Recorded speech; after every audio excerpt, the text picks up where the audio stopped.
पहले मैं 2 वीडियोस दिखा रहा हूँ, अब वो देखिए, उसके बाद आगे बात करते हैं। ओए, किसका गैंग है जी? दबंग चमार जी का गैंग है दरोगा जी। ओए, किसका गैंग है जी?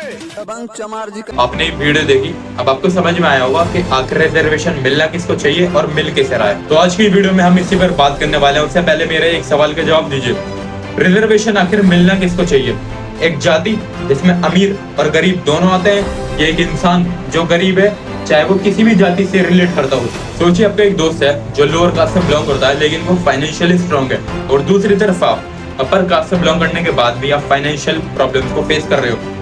अब आपके नजरिए से रिजर्वेशन किसको मिलना चाहिए, आपके दोस्त को या आपको? देखो, रिजर्वेशन जब लागू हुआ था तब ही ऐसी जातियों को जो पिछड़ी हुई थी, उन्हें शिक्षा नहीं मिलती थी, फाइनेंशियल स्ट्रांग नहीं थी, इस सबको सुधारने के लिए ही रिजर्वेशन आया था।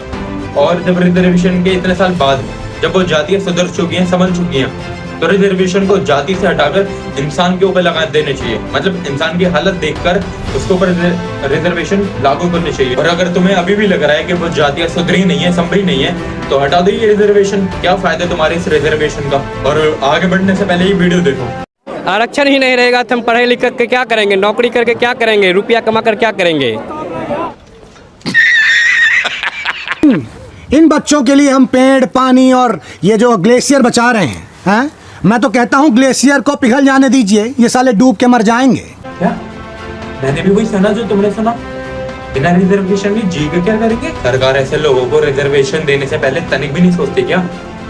और वो लोग जो मेहनत कर करके घिस के एग्जाम देने जाते हैं, लेकिन रिजर्वेशन की वजह से 1 मार्क्स से वो रह जाते हैं, उनका सिलेक्शन नहीं होता, जो रियल हकदार है, ऐसे लोगों को रिजर्वेशन क्यों नहीं दे रही सरकार? और देखो, मैं एक ठाकुर हूँ, जनरल कैटेगरी से आता हूँ, और कह सकता हूँ कि हमारी जनरल कैटेगरी में भी ऐसे लोग हैं जो मतलब गरीब हैं, उनको रिजर्वेशन मिलने चाहिए ना।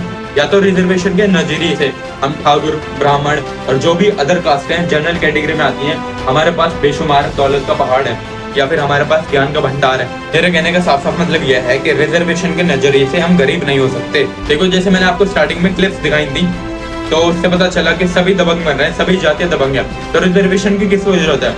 या फिर वो रिजर्वेशन वाले दबंग हैं? या तो रिजर्वेशन खत्म करो, या फिर रिजर्वेशन जाति से हटाकर इंसान की हालत देखकर उसे देना चाहिए। और जो जाति ये बोलती है कि पहले हम पर जुर्म हुआ, हमें शिक्षा नहीं मिलती थी, तो वो ये बताओ कि तुम्हारे जो राजा के नाम लेते हो, राजा महाराजा के नाम लेते हो, वो कौन थे? उन्हें फिर राज करने कैसे दिया? और भीमराव अम्बेडकर, उन्होंने संविधान कैसे लिख लिया, उन्हें पढ़ने कैसे दिया? इसलिए अपनी आंखें खोलो और खुद इतिहास पढ़ो, किसी दूसरों से इतिहास मत पढ़ो। और जैसा तुम कहते हो कि हम पर जुर्म हुआ, तो अब ना तो जुर्म करने वाला और ना सहने वाला, दोनों में से कोई भी जिंदा नहीं है। अब जिंदा है तो वो हम, जो मेहनत करके कुछ करना चाहते हैं, लेकिन रिजर्वेशन हमें कुछ करने से रोक देता है। 2 स्टूडेंट, दोनों ने सेम मेहनत करी, एक जो 80% पर सिलेक्शन हो गया, एक जो 85 लाने के बाद भी सिलेक्शन नहीं हुआ, तो अब इसके साथ जुर्म नहीं हुआ क्या? और इस जुर्म को रोकने के लिए हमें आवाज उठानी पड़ेगी, रिजर्वेशन बंद करवाना पड़ेगा। और अगर ये बंद नहीं कर सकते तो रिजर्वेशन सबको बराबर मिलना चाहिए। और इस वीडियो में बस इतना ही। अगर आपकी समझ में आया हो तो बहुत बढ़िया। और ये वीडियो किसी जाति को ठेस पहुंचाने के लिए नहीं है, ये बराबर का हक दिलाने के लिए है। जय सिया राम। अरे इतनी जल्दी कहाँ जा रहे हो? पूरी बात तो सुन लो। अगर चैनल सब्सक्राइब कर रखा है तो बहुत बहुत धन्यवाद, नहीं कर रखा है तो सब्सक्राइब कर दो, फ्री ऑफ कॉस्ट है। और वीडियो को ज्यादा से ज्यादा शेयर करना।